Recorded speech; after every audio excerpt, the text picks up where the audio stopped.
The Apple iPhone 16 Pro Max is bigger and more powerful than ever. It has a beautiful screen, an excellent camera array, and new camera controls that could change how you approach iPhone photography. Power and battery life both get a boost to make this the big screen smartphone of your dreams.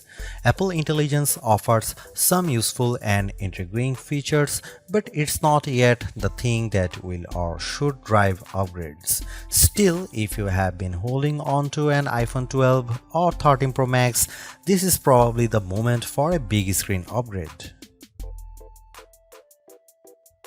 I get frustration from a certain perspective. The iPhone 16 Pro Max looks the same as the iPhone 15 Pro Max, but after spending a week or so with Apple's newest iOS phone, I can assure you that there are significant and noticeable differences, including some that will forever change the way you use an iPhone. First, this phone is bigger. The titanium body is slightly larger and 6 grams heavier than the iPhone 15 Pro Max.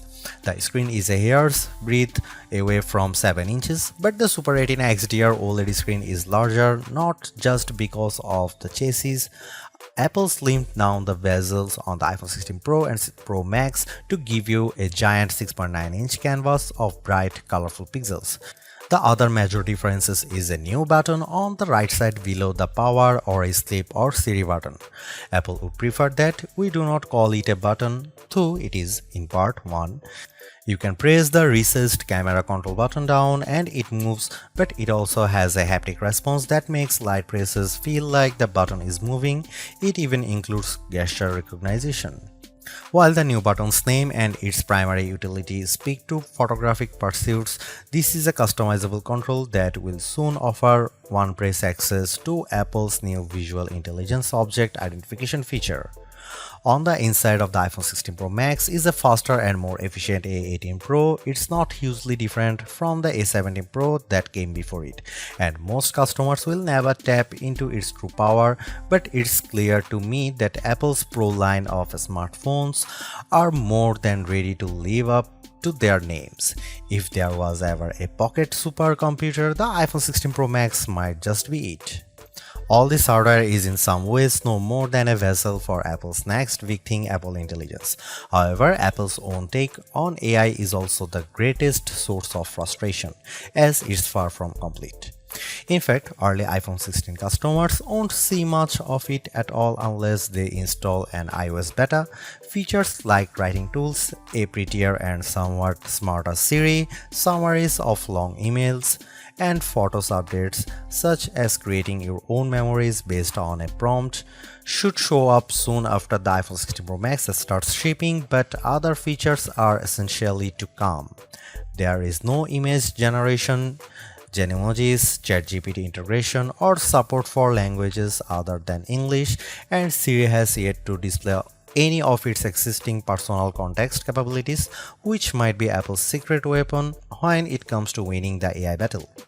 Siri with Apple Intelligence will eventually be able to use what it knows about you from all your information on the phone to better help you get answers and get things done. All of this might show up this year or it might be next year, and that fact puts a little damper on my iPhone 16 Pro Max enthusiasm.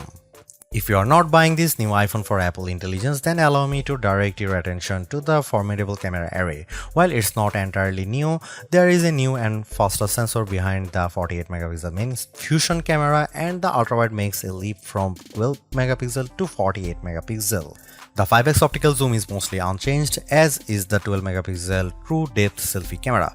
There are, however, myriad new imaging and even audio tricks that I'm certain every iPhone 16 Pro Max owners will love. There's 4K 120fps videography that can, via a new speed tool, be stopped down in increments to give your videos a truly cinematic feel. There are also new audio mix tools that in certain environments can add studio quality to audio that wasn't captured with a microphone. Apple has also added some new image styles and undertone controls that I'm not sure will get as much use as Apple would prefer.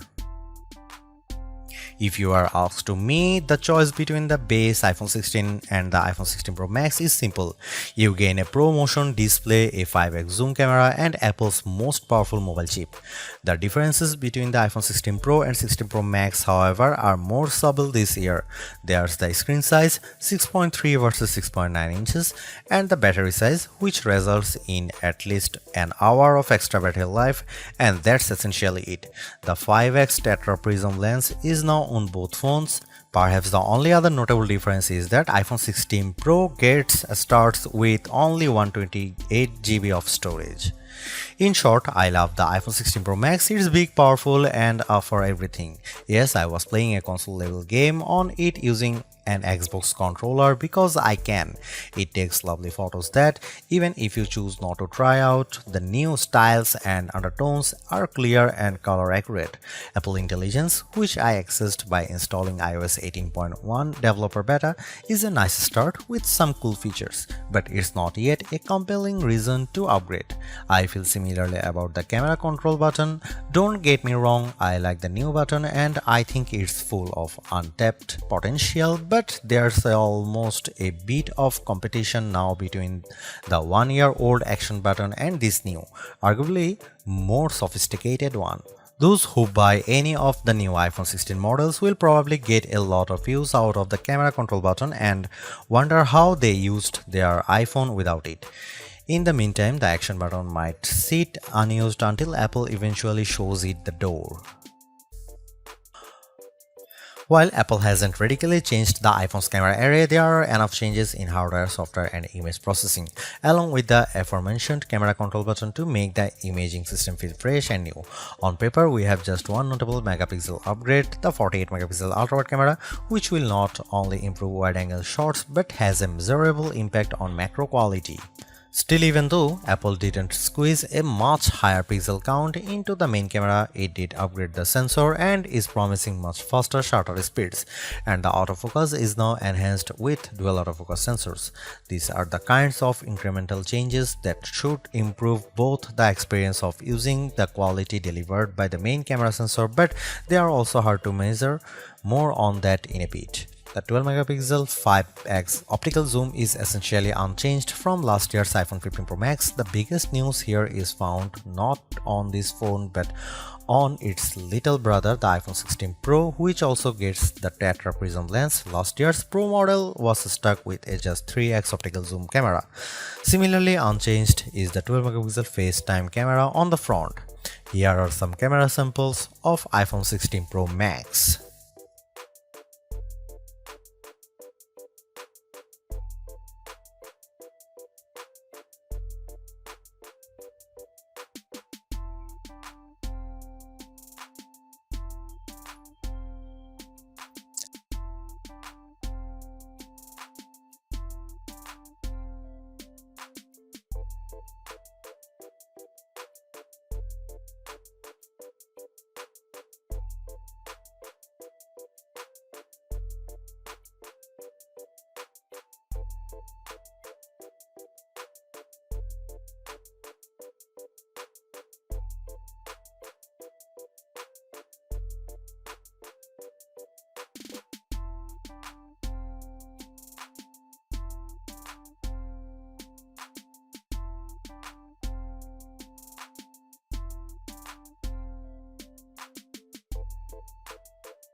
The iPhone 16 Pro Max have everything we have come to expect in a year-over-year upgrade even without Apple Intelligence.